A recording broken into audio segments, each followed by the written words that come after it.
Selamat datang Prilly dan Pak Rizal di Social Experiment Bolehkah Sekali Saja Aku Menangis, sebuah rangkaian promosi dari film Bolehkah Sekali Saja Aku Menangis yang akan tayang di bioskop tanggal 17 Oktober mendatang. Silakan perkenalkan diri kalian terlebih dahulu dan boleh sebutkan hubungan kalian ini sebagai apa. Hai, aku Prilly, pemain di Bolehkah Sekali Saja Aku Menangis, film yang akan tayang sebentar lagi. Dan aku adalah anak Pak Rizal yang ada di depan aku. Hai, saya Muhammad Rizal Atukonsina, papahnya Prilly. Terima kasih Om dan Prilly. Boleh disebutkan jika disebutkan dalam satu kata hubungan kalian sebagai anak dan bapak itu seperti apa? Kata apa yang akan kalian pilih? Keren. Menurut aku hubungan kita sebagai papa dan anak dengan hal yang udah kita lewati tuh keren sampai ada di tahap ini. Saya cinta. Karena saya sangat mencintai putri saya.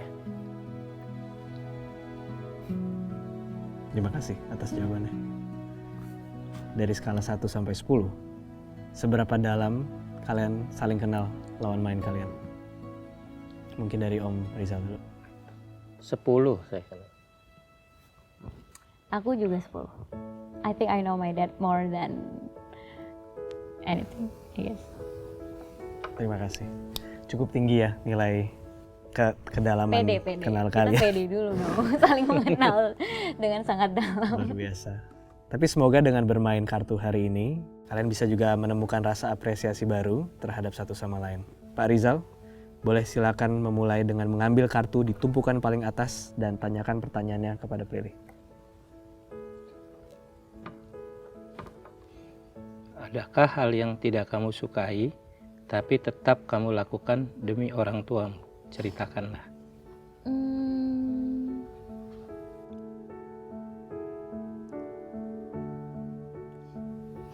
Sebelum jawab pertanyaannya, aku disclaimer dulu. Aku sangat bersyukur bisa menjadi anak yang selalu papa sama mama andalkan.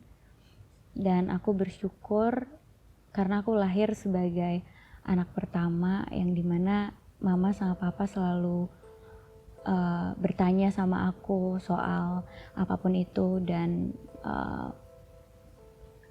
bertanya solusi ke aku gitu.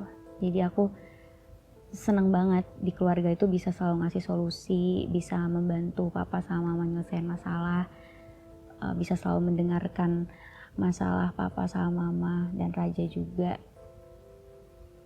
Cuma kadang rasanya tuh aku suka sebenarnya menjadi anak yang seperti itu. Cuma kadang di hal-hal tertentu rasanya tuh sepi banget. Karena aku ngerasa jadinya kayak nggak punya ruang untuk jadi anak yang mungkin normal kayak anak-anak lain, kayak misalnya jadi anak yang cengeng atau jadi anak yang bisa marah atau bisa ngelawan atau bisa tantrum. So karena papa sama mama sangat mengandalkan aku dari kecil, aku jadi ngerasa setiap saat itu aku harus jadi orang yang lebih dewasa dari seharusnya.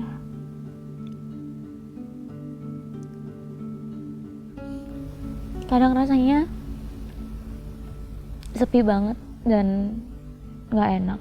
Tapi karena aku sayang banget sama papa sama mama sama Raja juga, dan aku bersyukur aku bisa jadi anak yang kayak sekarang. Jadi aku tetap lakuin aja gitu, kayak ngedengerin kalian atau mencari solusi untuk masalah yang kita hadapi.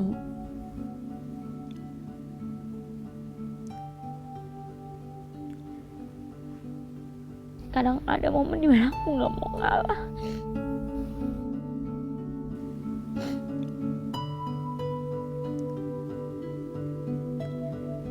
Ada momen dimana aku gak mau ngalah sama Raja gitu. Tau, aku juga pengen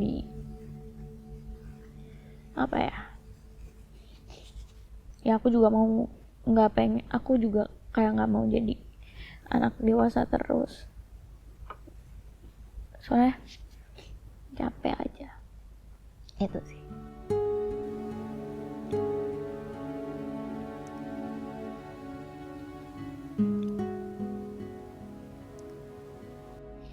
Menurutmu bagaimana seharusnya hubungan ideal antara anak dan orang tua?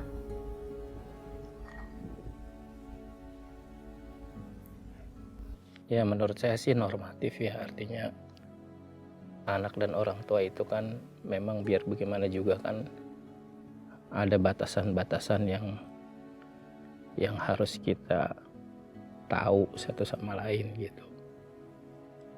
Walaupun sedekat apapun hubungan anak dan orang tua, tetap kita masing-masing harus bisa tahu bahwa orang tua tuh harus seperti apa dan anak harus seperti apa.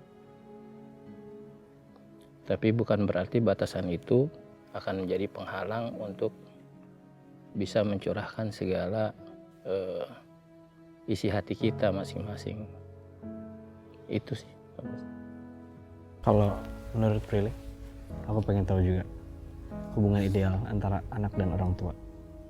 Sebenarnya sama sih. Menurut aku hubungan aku sama papa sekarang tuh jauh lebih dalam kali ya. Karena beberapa kejadian yang aku akhirnya berani untuk menunjukkan apa yang aku rasain gitu. Soalnya selama ini kan banyak banget perasaan-perasaan atau hal yang terjadi di hidup aku, papa sama mama gak tahu. Bukan karena aku gak mau curhat, tapi karena aku tahu lah mama sama papa pasti akan khawatir atau akan kepikiran gitu. Cuma semakin dewasa aku juga semakin kecil circle pertemanannya, dimana aku juga ngerasa gak banyak orang yang bisa dengar cerita aku.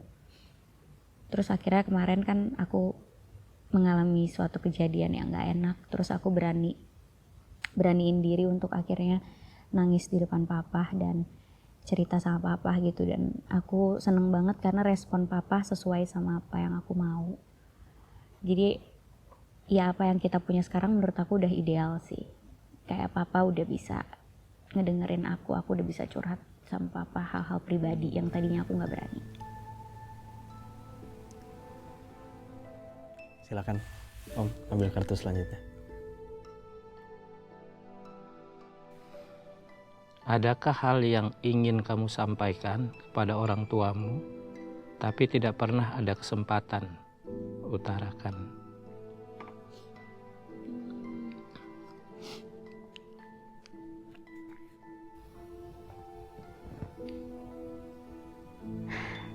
Apa ya? Minum dulu.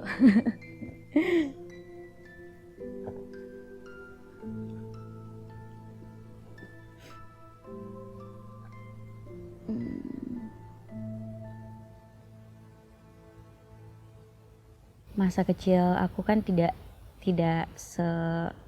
apa ya, mungkin tidak seenak-enak zaman sekarang kali ya, karena aku anak pertama. Aku ada di banyak momen yang Raja nggak ada gitu. Nah aku ada di momen waktu ini di core memori aku ya, aku selalu bisa ingat gitu.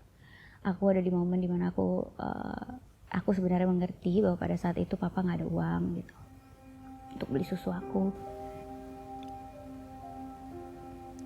Ada beberapa hal yang mungkin gak bisa aku ceritain di sini, tapi papa pasti tahu yang mana yang aku saksikan gitu setiap hari. Banyak momen-momen yang aku saksikan gitu pas aku kecil. Mungkin yang pengen aku sampaikan adalah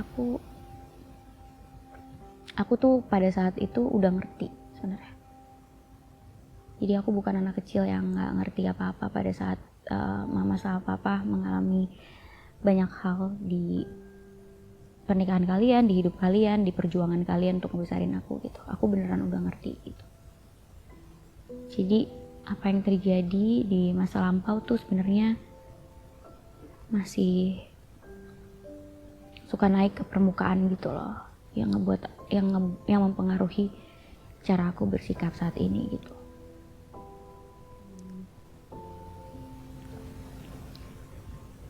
Terus aku cuma pengen papa mama tahu gitu bahwa itu berat buat aku.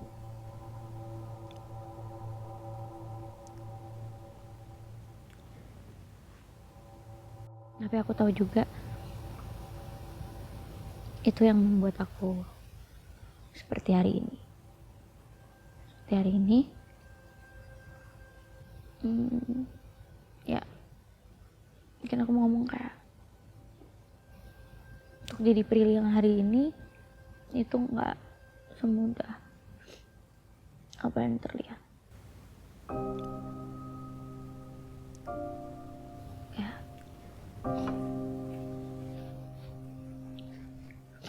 papa selalu bilang kayak aku tuh anak yang paling beruntung. Karena memang benar aku selalu dapetin apa yang aku mau gitu. Kayak misalnya aku berkarir aku alhamdulillah berjalan dengan baik. Terus pas aku kuliah, aku lulusan terbaik gitu. Terus papa bilang ya kamu tuh anak yang beruntung banget karena alhamdulillah Allah selalu ngasih apa yang kamu mau. Iya memang aku beruntung banget, tapi it's not easy untuk menuhin atau untuk berusaha jadi anak baik dan membanggakan mama sama papa, karena prosesnya itu memang gak pernah aku liatin ke mama papa gitu. Proses aku capek, proses aku burn out, nangis sendirian, proses aku capek ngerjain skripsi sambil ngeproduserin film pertama gitu.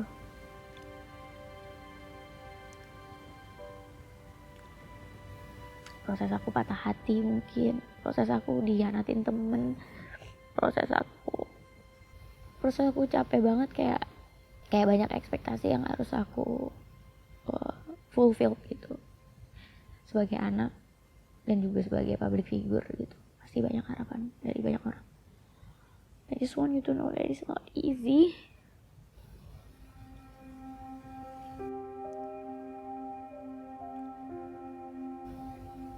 Prosesnya tuh capek banget sebenarnya, tapi emang aku bukan tipe yang jual derita atau kayak mengeluh, tapi sebenarnya sangat melelahkan. Jadi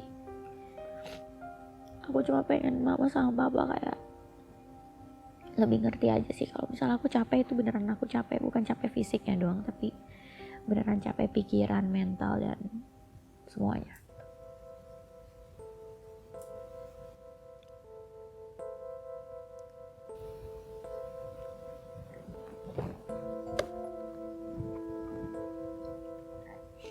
Apa ekspektasi yang kamu miliki untuk anak-anakmu? Jawab dengan jujur.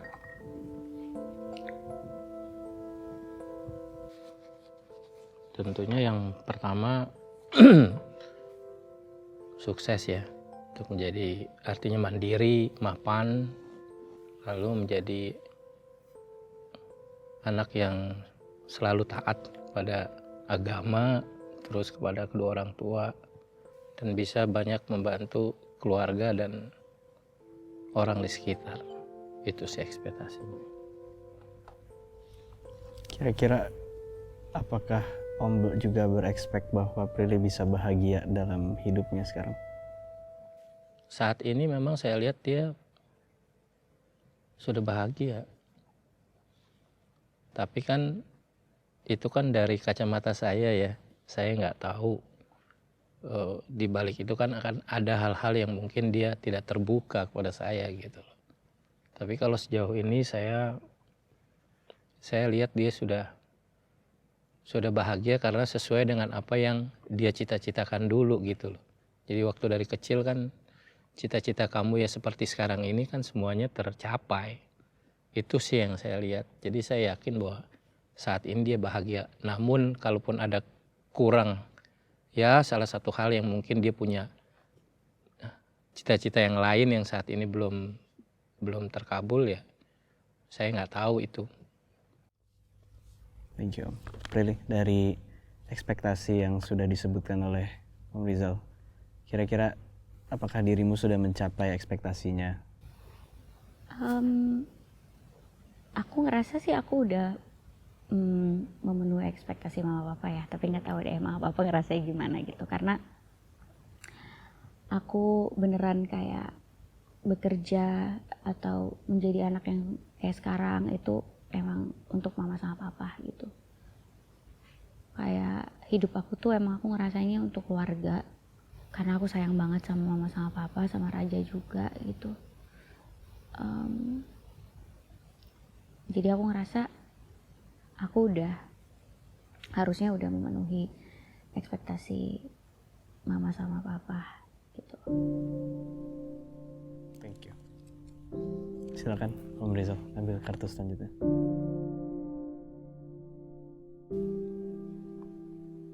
Apakah kamu pernah merasa bahwa rumah bukan tempat pulangmu? Ceritakan. Aku nggak begitu dapet memori waktu kecil. Aku tuh banyak menghabiskan waktu sama papa sama mama sih sebenarnya. Itu yang akhirnya ngebuat aku lebih seneng berangkat ke sekolah gitu. Soalnya aku ingetnya mama sama papa tuh sibuk juga sama urusan kalian. Jadi aku ngerasa kalau aku pulang tuh aku kayak ya kesepian aja gitu. Karena pasti aku mainnya sama atau dijagainnya sama Wampi atau ada sepupu yang datang. Karena pas kecil aku ngerasa mama sama papa kurang merhatiin aku.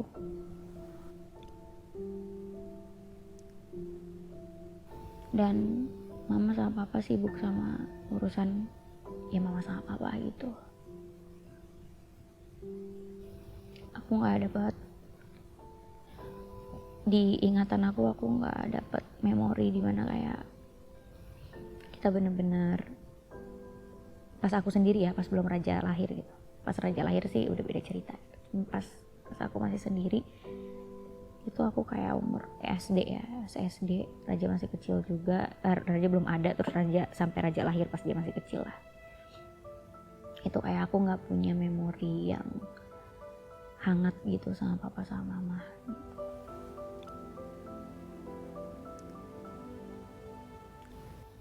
Jadi pas aku kecil tuh aku ngerasa pulang ke rumah tuh kayak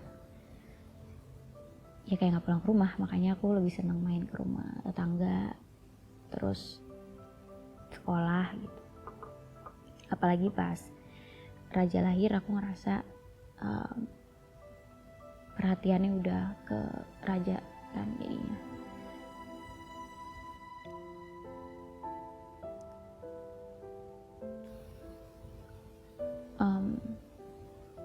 Ya aku ngerasanya kayak perhatian udah ke Raja gitu. Aku ngerasa mama sama papa lebih sayang sama Raja. Ya mungkin ini nasib anak pertama kali waktu kecil. Jadi kayak ya udah emang ada anak kecil lagi lahir, masih balita, perlu perhatian juga gitu. Nah terus kan pas Raja lahir kerjaan papa bagus, bisnis papa bagus. Jadi di situ baru aku bisa ngerasain, bisa dapetin semuanya. Papa beliin aku banyak hal gitu. Tapi ya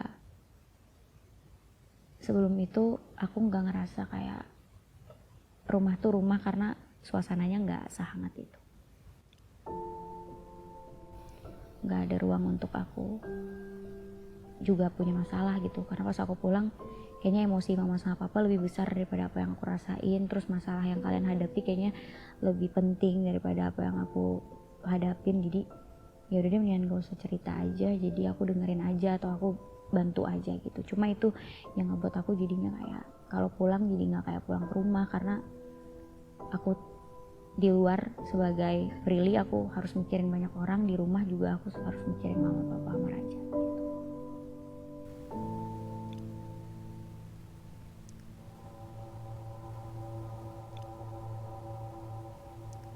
Bagaimana perasaannya Om setelah mendengar sedikit penceritaan dari Prilly terkait pertanyaan yang tadi? Untuk yang pertama ya, kalau soal kamu masih kecil,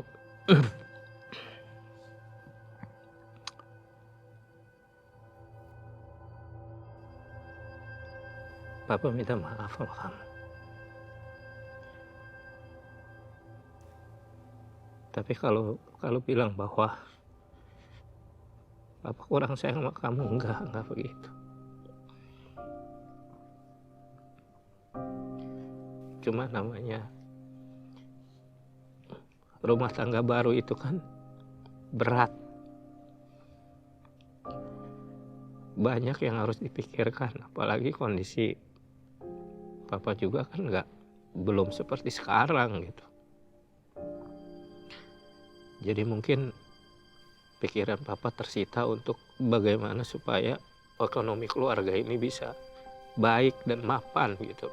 Karena mikirin kamu juga ke depan sebenarnya itu sih. Jadi kalau Papa minta maaf kalau kamu punya perasaan kayak gitu, padahal demi Allah nggak ada. Sayang Papa ke kamu sama ke Raja sama. Namanya kita orang tua tuh tidak pernah beda-bedakan anak-anaknya gitu.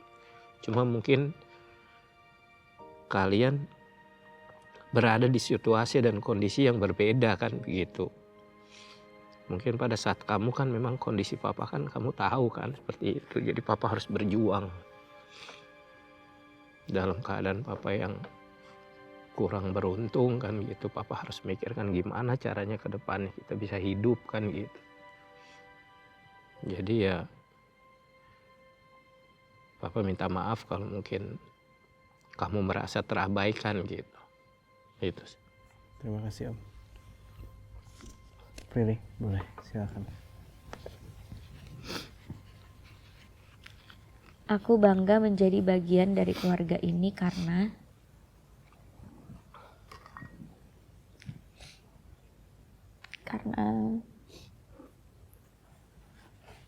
aku bangga keluarga ini tuh isinya adalah orang-orang yang sangat-sangat baik dan kuat gitu. Dari semua hal yang aku saksikan gitu ya, kayak dari kecil Papa gimana, Mama gimana, Raja gimana, tapi aku tahu keluarga ini tuh akan selalu memberikan yang terbaik untuk satu sama lain dan emang selalu pengen ada untuk satu sama lain gitu. Kayaknya itu juga alasan aku bekerja keras untuk Papa, Mama, sama Raja sih. Soalnya aku masih inget, ini di core memori aku gak tahu Papa inget atau enggak. Waktu itu kayaknya Papa lagi susah juga, mungkin lagi ada masalah di kerjaan atau apa. Terus Papa kan selalu julukin aku Akmal, anak mahal. Karena walaupun Papa gak punya uang, tapi aku cuma mau minum susu yang harganya lebih mahal daripada susu yang lain. Gak tahu kenapa, karena aku cuma suka susu itu. Terus aku inget Papa sama Mama bawa aku pergi gitu, naik mobil, lagi hujan, habis itu berhenti di satu rumah, aku lupa rumah siapa. Terus Papa ngetok rumah itu, kayak berdiri di depan pagar rumah itu, hujan-hujan. Ini yang ada di ingatan aku ya, jadi naik lagi ke permukaan. Karena Papa mau minjem uang untuk beli susu aku. Lagi hujan, aku nunggu di mobil sama Mama sambil Mama berdoa semoga Papa dapat uangnya gitu untuk beli susu aku. Jadi aku di situ, setiap aku ingat itu, aku tahu bahwa apapun yang aku alamin dari kecil,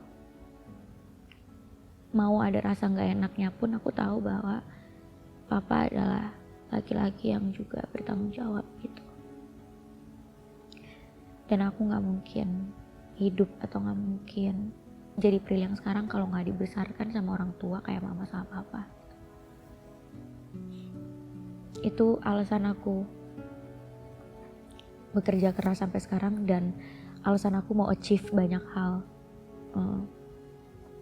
sampai saat ini gitu. Dan aku bangga karena aku lahir di keluarga yang kayak gini. Makanya aku sebel banget kalau misalnya aku dapat pasangan yang gak ngerti itu. Mungkin karena mereka gak tahu cerita ini, aku gak pernah ceritain ini ke mantan-mantan aku.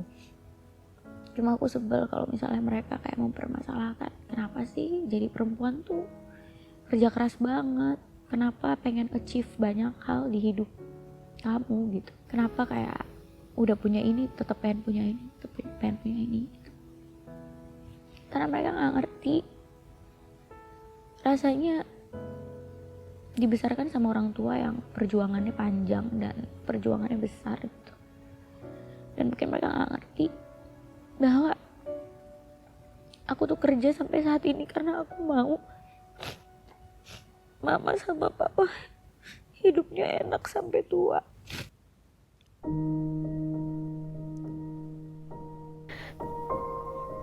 Aku gak mau mama sama papa susah kayak dulu.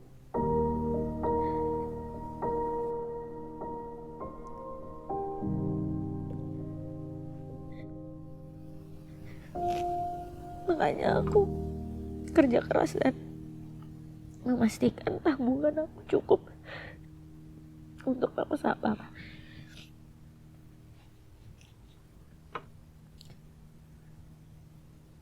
Dan aku emang itu mau aku emang mau mama sama papa punya hidup yang enak sampai kalian tua gitu. Makanya aku bangga ada di keluarga ini, karena apapun yang aku alamin aku rasa pembelajaran yang terjadi di keluarga ini sangat berarti buat aku, sampai membuat aku menjadi anak yang kuat, nggak manja dan mandiri.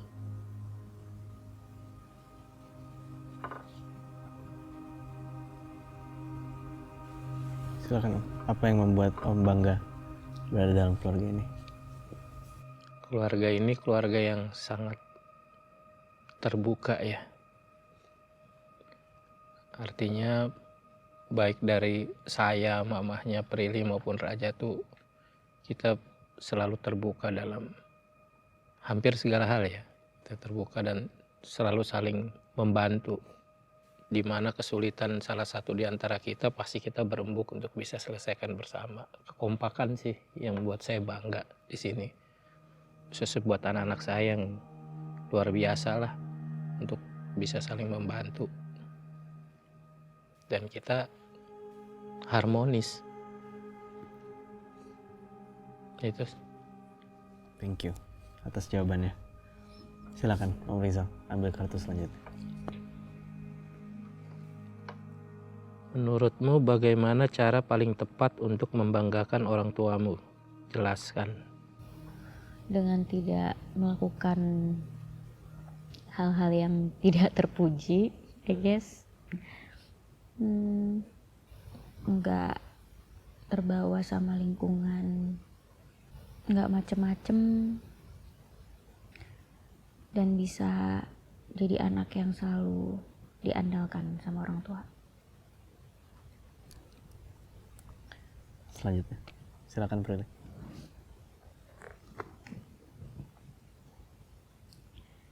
Ceritakan satu memori yang sangat berkesan tapi tidak ingin kamu ulang.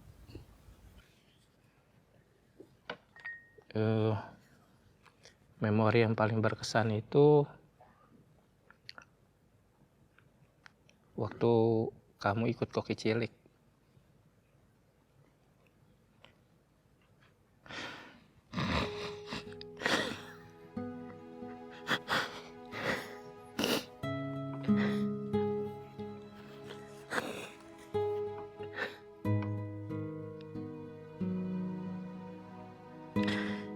Maaf ya kalau papa agak sedikit emosional kalau soal itu.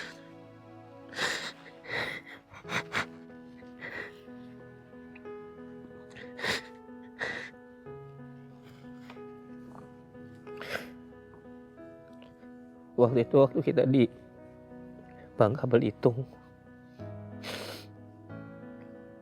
Terus ada edisi untuk papa lupa edisinya apa ya. Mancing. Itu perjalanannya dari pesisir pantai sampai ke tengah laut itu kurang lebih 4 jam. Saat itu tuh pikiran papa tuh udah, ya namanya kita bawa anak dengan perahu nelayan kan waktu itu kan. udah macem-macem. Terus papa mikir, kok anak saya cari uang harus sampai kayak begini gitu. Yang bikin paling papa sedih itu waktu perjalanan pulangnya. Udah sampai di tengah kan, nggak lama, kurang lebih 1 atau 2 jam kita balik kan. Itu kan tahu sendiri, kita nggak ngelihat pulau kiri kanan tuh udah nggak ngelihat apa-apa. Hujan, badai waktu itu, hujan gede. Papa duduk cuma mikir, wah, papa nggak mikirin diri papa sendiri, tapi pikir gimana caranya kalau sampai terjadi apa-apa nyelamatin kamu, itu aja. Terus papa nggak tahu perasaan kamu tuh apa waktu itu. Terus papa kan nyamperin kamu ya, nggak tahu kamu masih inget apa enggak. Terus papa nanya sama kamu kan, kamu takut nggak? Papa bilang gitu.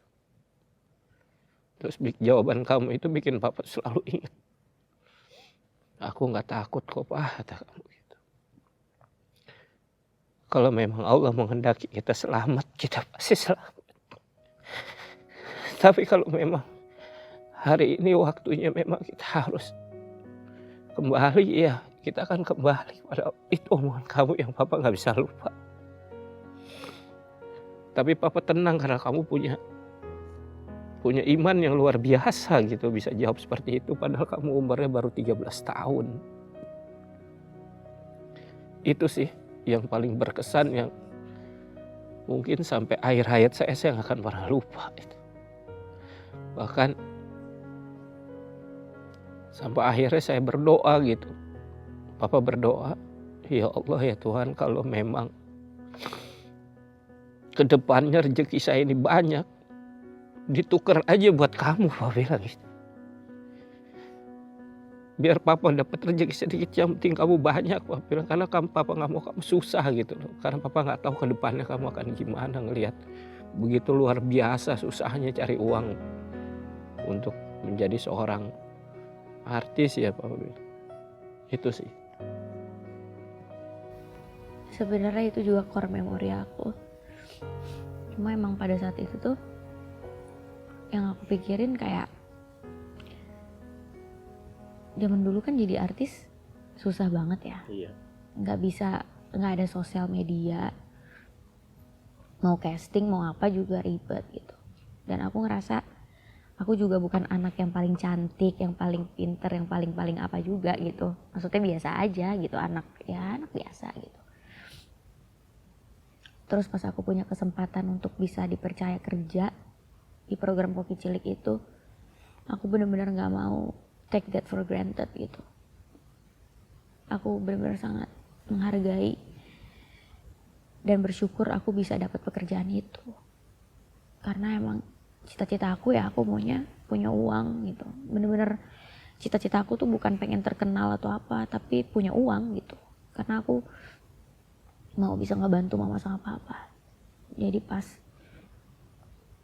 di tengah laut badai gitu, yang aku pikirin cuma mungkin ini adalah tantangan pekerjaan aku untuk aku dapat rezeki yang banyak. Tapi kalau emang aku harus tenggelam atau kayak kenapa gara-gara pekerjaan ini, setidaknya aku udah pernah jadi anak yang berusaha dan mencoba untuk bisa ngebantu mama sama papa.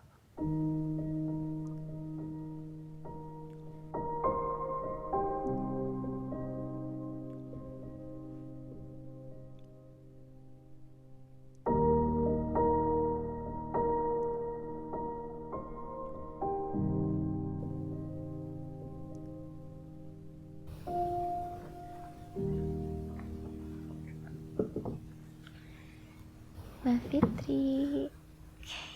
Halo Mbak Fitri. Halo Mas. Boleh silakan perkenalkan dirimu kepada penonton. Halo, nama saya Mbak Fitri, asistennya Kakak Prilly yang nemenin Kak Prilly tiap hari kemana-mana. Sudah berapa tahun Mbak Fitri bersama Prilly? Mbak udah 8 tahun dari 2016 September. Sudah cukup kenal dekat dengan Prilly dan keluarga berarti ya? Alhamdulillah kenal. Baik, terima kasih Kak Fitri sudah hadir hari ini. Sekarang kita akan melanjutkan permainannya dan saatnya kita akan mulai membuka kartu yang sudah ada di hadapan kalian satu persatu. Kita akan mulai dari Mbak Fitri. Silakan buka kartu yang ada di hadapannya Mbak dan ditanyakan kepada pemain yang di kanan yaitu Prilly. Adakah perasaan terpendam yang belum pernah kamu ungkapkan dirimu untuk ayah dan ibumu?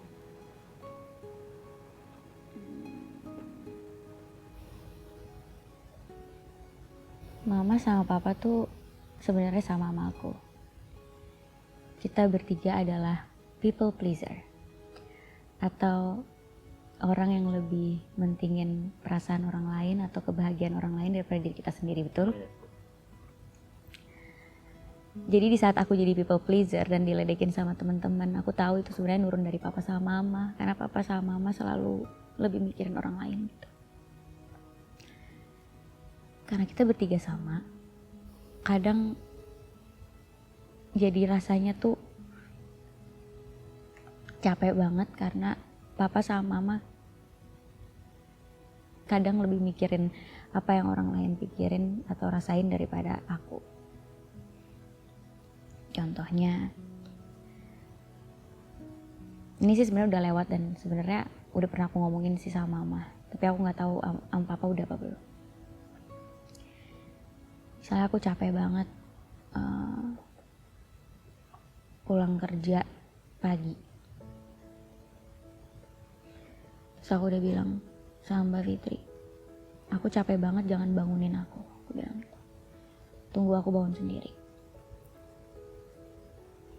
Terus mama bangunin aku jam 7 pagi. Padahal aku baru tidur jam 4 lah saat itu. Karena ada yang mau minta foto sama aku. Aku gak pernah nolak ajakan orang minta foto karena aku juga people pleaser. Aku pasti mikirin perasaan orang itu. Cuma pada saat itu rasanya capek banget. Kayak, kenapa sih gak bisa nanti? Kadang aku berharap papa sama mama tuh bisa lebih mikirin aku dan gak jadi people pleaser kalau lagi sama aku. Karena akunya udah people pleaser banget. Aku akan selalu mikirin orang lain, apalagi profesi aku public figure gitu. Kayak gak mungkin aku yang nolak gitu, atau gak mungkin aku yang bilang enggak. Jadi kadang aku berharap papa sama mama yang bilang enggak ke mereka di saat papa sama mama tahu kondisi aku gitu. Aku berharap pada saat itu mama bilang ke orang itu, nanti ya anak saya baru tidur, dia lagi capek banget, mungkin bisa datang lagi siang gitu. Karena kan posisinya orang itu mungkin kalau nggak salah lagi ada di komplek kita gitu kan. Mama lebih pilih bangunin aku daripada ngomong ke orang itu bahwa aku lagi tidur. Karena mama nggak enak, emang mama orang baik juga gitu, nggak enak menyinggung perasaan orang itu. Akhirnya aku belain bangun dengan mata aku yang sembab karena aku baru tidur. Terus mau gak mau kan aku harus mandi dan makeup ya, karena harus foto sama orang. Tapi habis itu kayaknya aku mungkin gak terlalu ramah kali pada saat itu ya, karena ngantuk. Habis itu mama cerita ke papa, Prilly tadi pas dimintain foto kayaknya dia kurang suka gitu. Habis itu papa WhatsApp aku,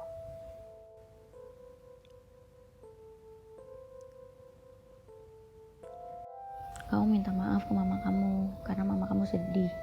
Pas kamu minta foto kamu pas kamu dimintain foto kamu kayak nggak suka gitu.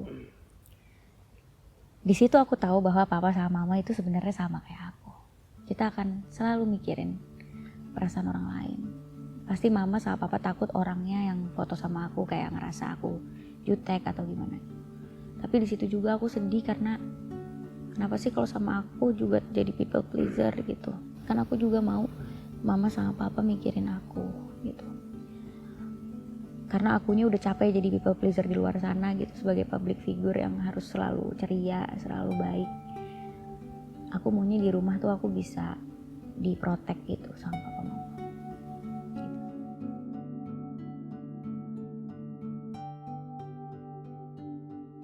Thank you.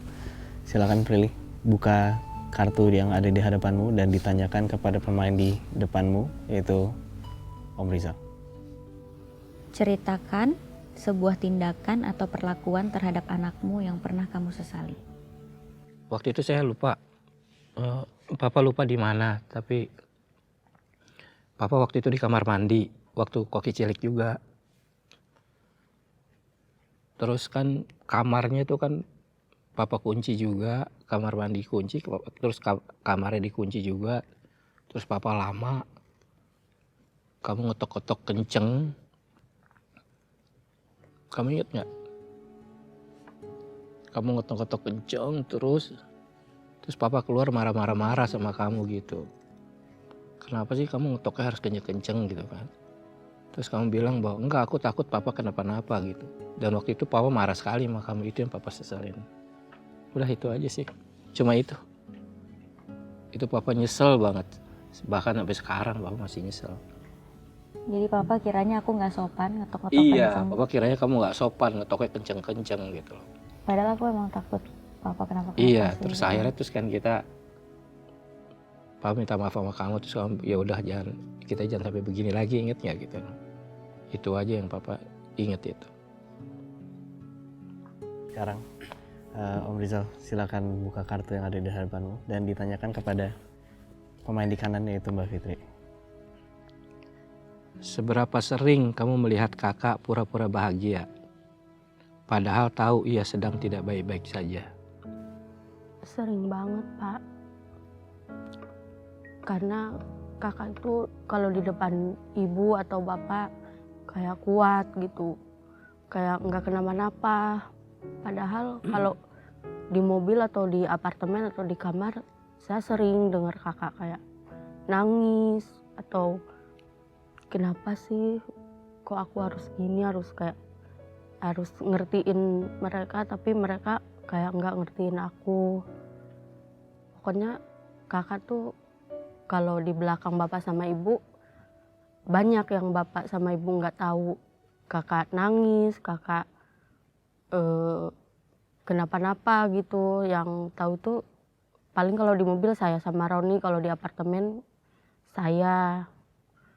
Karena kakak nggak mau buat kayak buat ibu sama bapak itu tahu kalau kakak nggak kenapa-napa di apartemen atau di jalan. Jadi kakak pengennya ibu sama bapak itu taunya kakak baik-baik, kerjaannya lancar gitu, hari-harinya bahagia. Padahal di balik itu banyak yang nggak kakak kasih tahu ke ibu sama ke bapak. Misalnya kalau kakak waktu itu lagi syuting di Jakarta, dia sakit. Dia nggak mau ibu sama bapak tahu, bela-belaan kan waktu itu belum tinggal di apartemen. Waktu itu sangkan kakak nggak mau taunya dia sakit, kita nginep di hotel 3 hari. Kakak bilangnya kita nginep sama orang lokasi, disuruh nginep biar deket syutingnya. Padahal itu kakak lagi lagi lambung, cuman dia nggak mau kalau ibu sama bapak sampai tahu karena takut ibu panik, bapak panik. Nah di situ tuh kayak si kakak tuh, Mbak udah kita berdua aja ya, jangan kasih tahu mama. Terus saya suka bilang sama kakak, nanti kalau mama tahu Mbak yang dimarahin, kenapa umpet-umpetin kakak lagi sakit. Terus kata kakak suka bilang, enggak, mama nggak akan tahu. Nanti kalau tahu pun aku pasti belain Mbak. Kalau itu disuruh aku cuman nggak mau mama panik, aku lagi syuting terus sakit gitu. Sorry ya Pak. Padahal yang ketakutannya berlebihan kan mama kamu sebenarnya kan. Iya. Harusnya kamu bisa terbuka sama papa aja kan. Ya makanya karena aku tahu, kayaknya aku sadar gitu bahwa apa yang nggak sesuai sama papa sama mama menurut aku itu juga karena aku gitu. Kenapa aku nggak bilang aja sebelum ada ini gitu? Kenapa sih kalian nggak ngertiin aku? Kenapa sih aku harus dibangunin tidurnya gitu? Tapi kan pada saat itu aku memilih untuk diem aja kan, karena aku emang kayak nggak mau ngelawan aja, nggak mau ngelawan orang tua gitu. Cuma ya kadang emang capek banget rasanya gitu. Kan kalau misalnya aku kerja terus aku capek, aku tuh nggak suka sama jawaban mama gitu, kayak ya udah nggak usah kerja makanya, atau kayak ya lagian ngapain sih kerjaannya banyak banget gitu. Lah padahal kan aku kerjaannya banyak kayak gini untuk siapa gitu kan, bukan untuk diri aku sendiri gitu. Jadi solusinya bukan disuruh berhenti kerja atau ngurangin kerjaan, solusinya sebenarnya cuma aku butuh didengerin atau di support aja gitu. Makanya kemarin pas aku dapat masalah itu, aku akhirnya beraniin diri aku untuk pertama kalinya selama 28 tahun hidup nangis di pelukan papa karena masalah pribadi aku gitu. Karena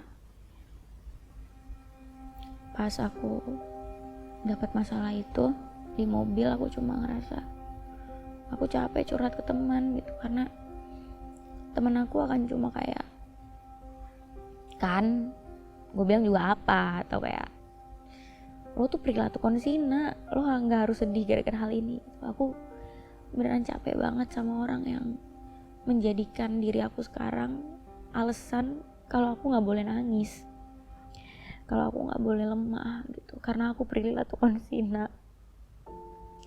Lo tuh perilaku konsina, ngapain sih nangis gitu? Lo tuh perilaku konsina, ngapain sih ngeluh gitu? Kenapa sih posisi aku sekarang yang aku dapetinnya juga susah banget, harus mancing di tengah laut badai-badai, harus pulang pagi, harus sakit, harus GERD, itu jadi tolak ukur orang untuk aku nggak boleh nangis atau aku nggak boleh ngeluh. Sedangkan masalah orang kan beda-beda ya. Aku emang bisa makan, alhamdulillah bisa beli apa yang aku mau, tapi bukan berarti aku nggak dikasih sama Allah ujian gitu. Aku juga dikasih ujian sama Allah. Makanya pas aku dapat masalah itu, aku di mobil, aku beneran cuma pengen curhat ke papa gitu. Karena aku ngerasa papa aku tahu bahwa aku ada di posisi ini nggak mudah. Jadi kalau aku nangisin hal yang menurut orang mungkin receh atau nggak harus aku tangisin, dia pasti ngerti kalau ini tuh bikin aku sedih banget gitu. Dan bikin aku kayak, ya udah emang ini ujian aku di sini gitu, dikasih sama Allah. Makanya aku bilang sama papa, "Pa, boleh gak sekali aja aku nangis ke papa, tapi jangan anggap aku anak, tapi anggap aku teman." Ingat kan aku ngomong gitu. So akhirnya kemarin pertama kalinya aku bersyukur banget aku ngalamin itu dulu sebelum main ini. Jadi aku kayak udah lumayan lega aku punya papa yang bisa dengerin aku gitu. So ya udah, akhirnya pertama kali 27 lebih, hampir 28 tahun aku hidup, pertama kali aku nangis di pelukan papa dan ngasih lihat papa bahwa aku nggak sekuat itu gitu ternyata gitu. Ternyata aku bisa sedih juga, bisa bermasalah juga, bisa melakukan hal yang mungkin papa nggak suka juga, dan bisa patah hati juga gitu. Dan aku seneng karena respon papa membiarkan aku menjadi orang yang normal, nggak harus jadi anak yang perfect, atau ya aku nggak harus jadi anak yang sempurna gitu. Ya soalnya jujur ya Pak, aku ngerasa papa sama mama tuh juga sadar nggak sadar kadang berharap atau sedikit menuntut aku untuk jadi anak yang sempurna tanpa celah.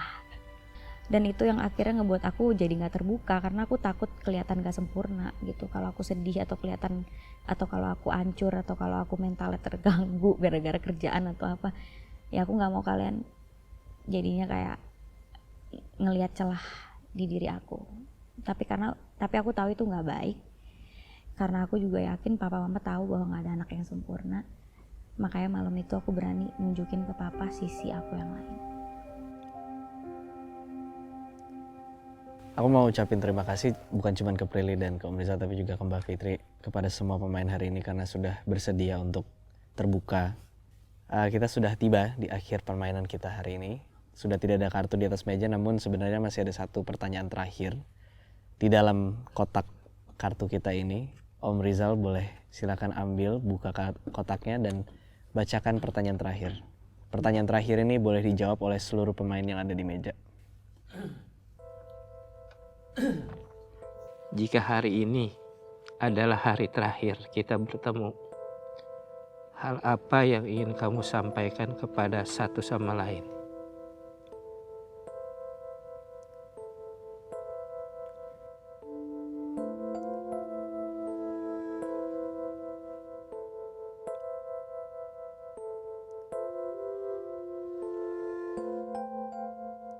untuk Prilly, terima kasih kamu sudah menjadi anak yang baik.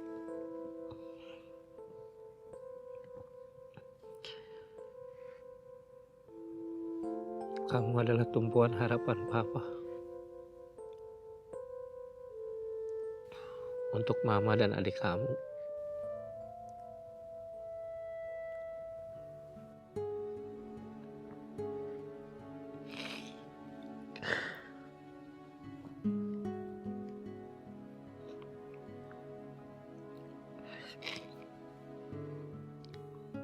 Tolong perhatikan Mama sama Raja. Dan jangan lupa, kamu harus selalu berada di jalan yang benar. Ikuti semua perintah-perintah agama. Jadikanlah Allah menjadi sandaran hidup kamu. Untuk Fitri, terima kasih ya kamu selama ini udah jagain Prilly dengan baik. Saya tuh sangat percaya sama kamu, Fit. Kamu orang baik, kamu pinter. Saya berharap kalau memang memungkinkan, selama mungkin kamu bisa bersama dengan Prilly. Terima kasih karena Bapak udah percaya sama saya buat jagain kakak. Walaupun saya tahu saya pernah berbuat salah sama kakak dan Bapak sekeluarga, tapi Bapak tetap menerima saya, memaafkan saya, mempercayai saya untuk jagain kakak. Pokoknya terima kasih buat Bapak, Ibu, dan keluarga karena udah baik sama saya.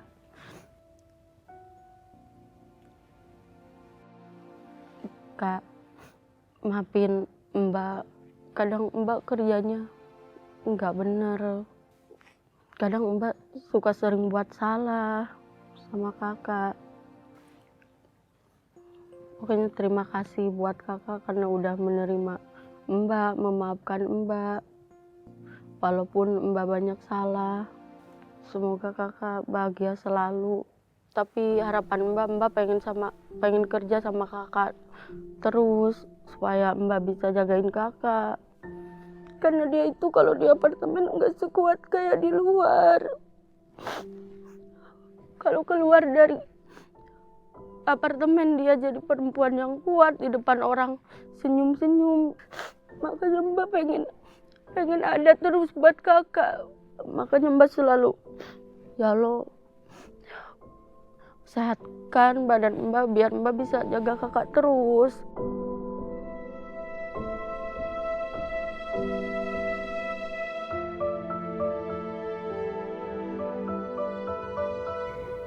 Kalau ini hari terakhir aku ketemu sama Papa.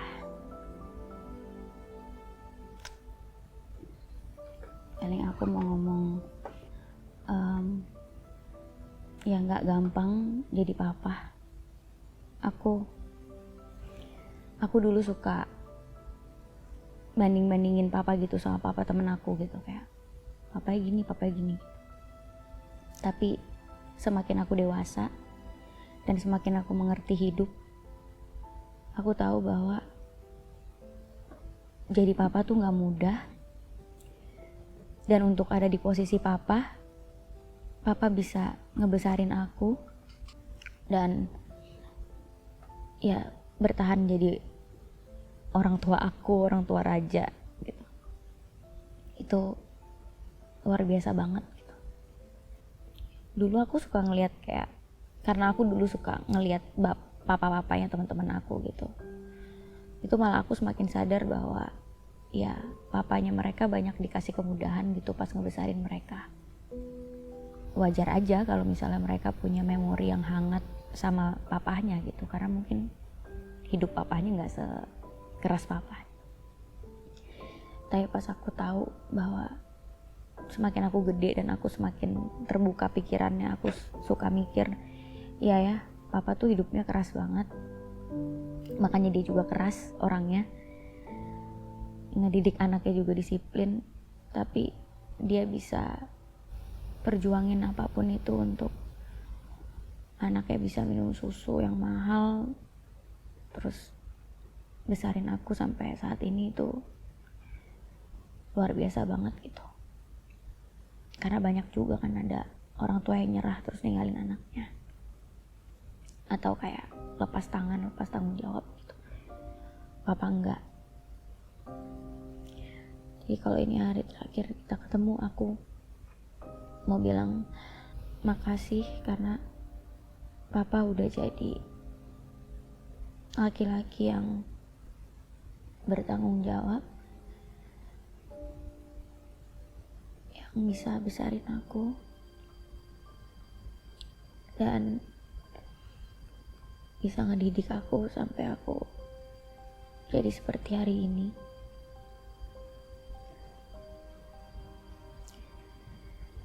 Kalau ini hari terakhir kita ketemu, atau aku udah gak ada lagi gitu di hidup Papa, itu adalah hal yang paling aku takutin. Aku takut banget mati muda soalnya. Bukan karena aku takut banyak dosa atau aku bakal masuk neraka, tapi aku takut gak ada yang ngurusin mama sama papa. Sampai aku mikir, waktu aku sakit-sakitan terus, aku sampai kayak, ya Allah, jangan ambil aku dulu sebelum orang tua aku, karena aku takutnya kalau aku duluan nanti mereka gak ada yang ngurusin. Aku gak mau ninggalin mama, papa sama Raja, karena aku tahu aku yang bisa jagain papa sama mama dan Raja gitu saat ini. Tapi kalau sampai ini hari terakhir kita ketemu, aku harap apa yang aku lakuin sebagai anak udah cukup buat papa sama mama. Semoga aku udah membanggakan papa sama mama dan udah membuat kalian merasa berhasil menjadi orang tua yang udah membesarkan dan mendidik aku.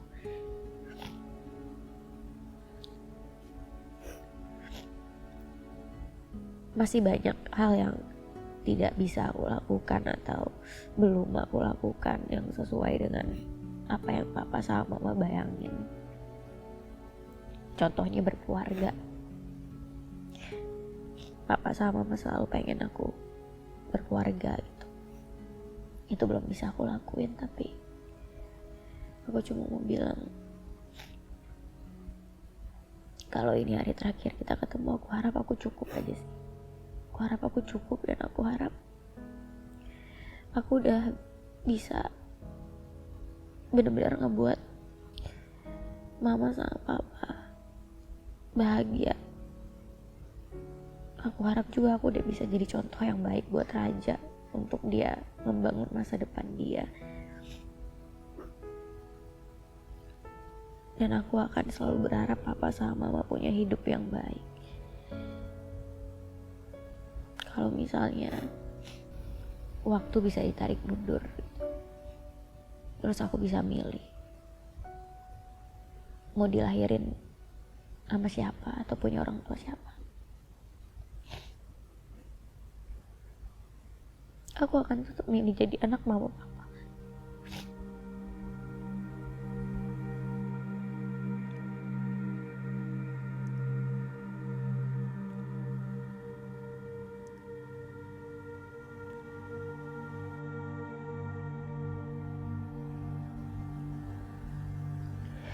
Walaupun mungkin tawarannya aku jadi anaknya siapa mungkin yang hidupnya lebih enak atau apa, I will always choose to be your daughter.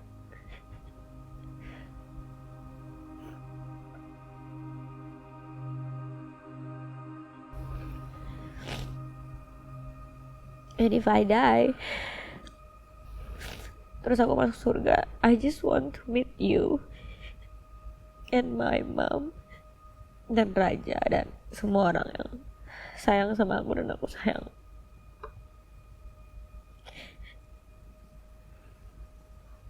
Because for me it's enough. And I hope it's enough for you too.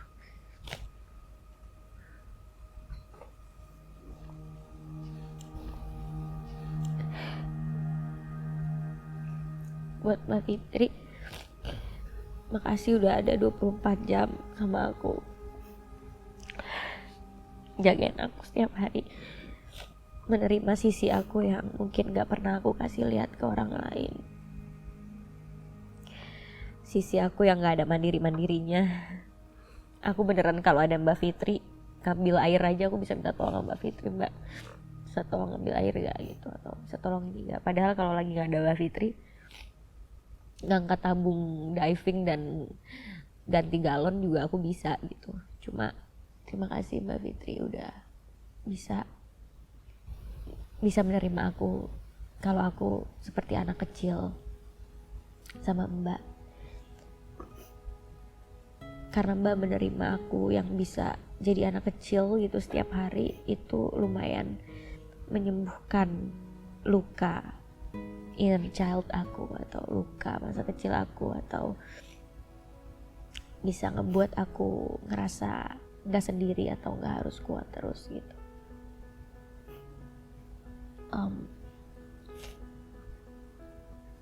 Maaf kalau sama Mbak Fitri mungkin aku gak sesabar kalau aku sama orang lain,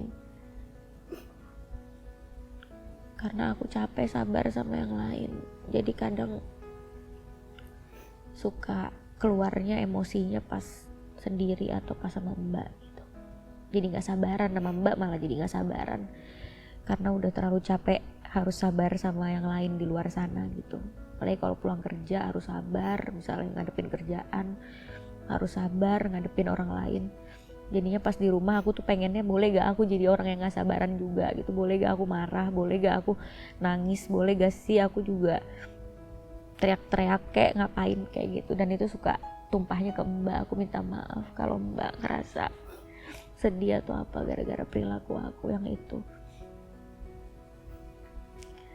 Makasih udah selalu dengerin tangisan aku di apartemen,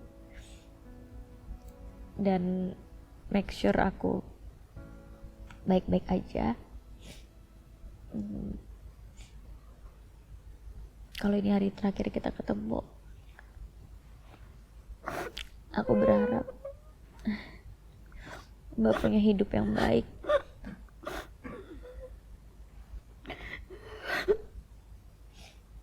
Karena Mbak orang baik. Dan aku harap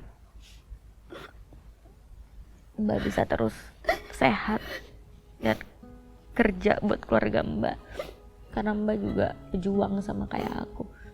Tapi harapan Mbak pengen kerja sama kakak terus, supaya ada buat kakak kalau malam mau diempok-empok, supaya ada kalau kakak nyariin si Otil.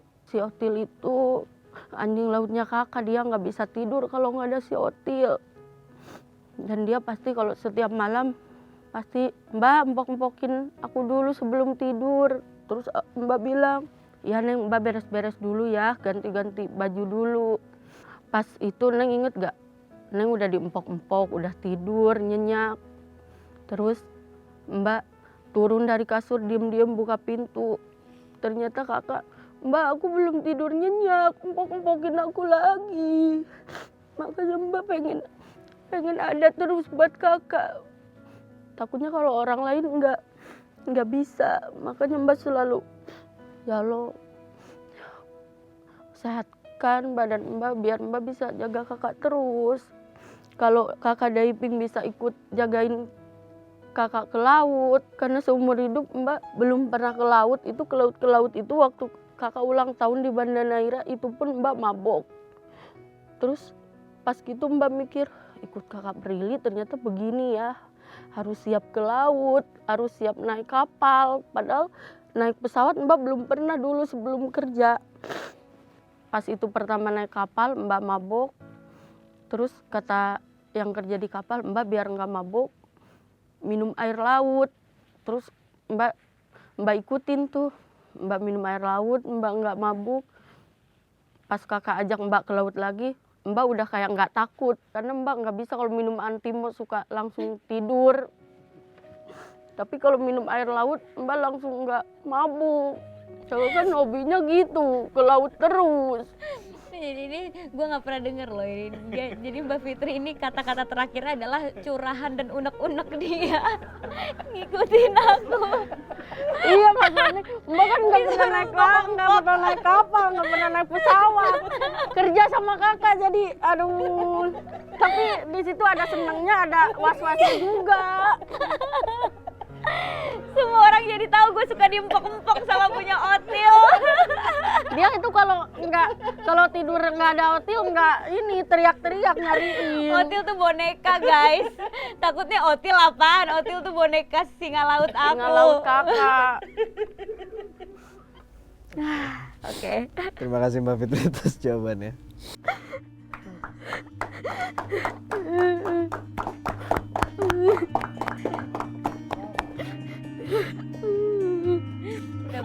Udah mbak, minum mbak. Minum, sabar. Enggak kok mbak, aku belum mati mbak.